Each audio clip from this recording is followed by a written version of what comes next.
Nagluto ako ng paborito ng lahat. Ito daw ay pinaglalagyan ng alam nyo na. Adobong isaw at pangkayas ng alam nyo na din.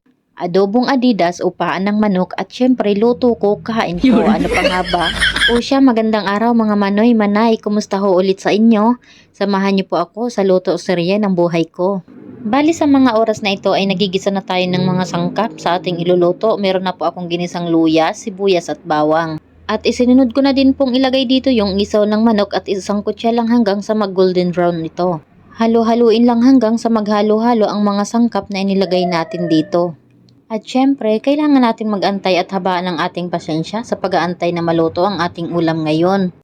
At syempre mga manay-manoy, para mas lalong sumarap ang ating ulam ngayon, naglagay na ako dito ng magic sarap at sili. Naglagay na rin ako dito ng paminta na hindi ko na naipakita sa inyo.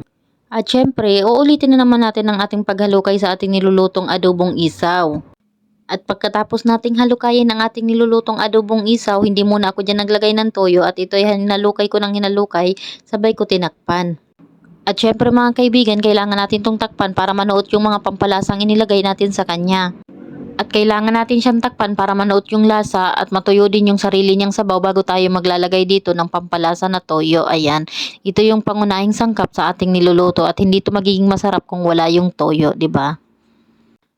Kung mapapansin nyo dito mga manoy, hindi na ako dito nagagamit ng pansukat sa mga rikadong nilalagay ko. Talagang tansyahan na lang ang ginagawa ko dito. Sanay na ako sa mga ganon. Talagang hindi na tayo pumapalya.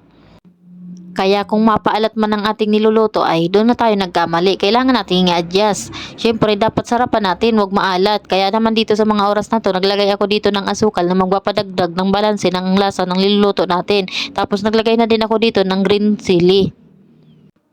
At syempre sa adobo na niluluto natin, hindi pwedeng mawala yung suka kasi yan din yung dadagdag ng pampasarap sa ating nilulutong adobong isaw. At sa mga kamanoy-kamanay ko dyan, yung mga hindi marunong magluto, ay kailangan nyo na daw mag-practice magluto kasi daw pag marunong kang magluto, hindi ka daw iwanan ng mga partners nyo. At ayun nga mga manay-manoy, dahil sa kadadaldal ko, luto na ang ating nilulutong adobong isaw. Ito na yung finished product natin at dito naman sa susunod, siyempre naman dito sa susunod, naggisa ulit ako dito ng mga sangkap. Normal na sangkap din ulit, sibuyas, bawang, luya lang. Tapos ay nalagay ko na dito yung paan ng Adidas.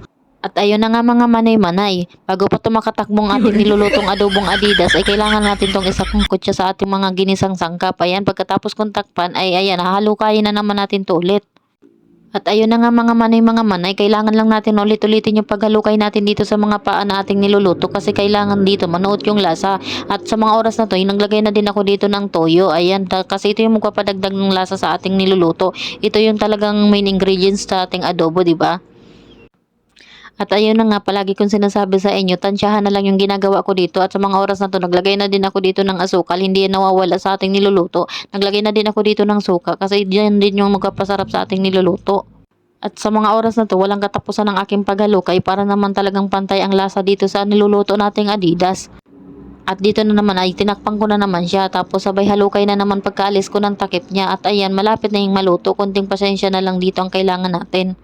Kaya sa mga manoy ko dyan, sa mga manay ko dyan na hindi marunong magluto, gayahin nyo na lang yung aking pagtsatsampa sa pagluluto at makukuha nyo na kung paano magluto nito. At ayan na nga, luto na ang ating adobong Adidas. Kaya naman ano pang inaantay nyo, ilabas nyo na yung mga bahaw nyo dyan at kain na tayo.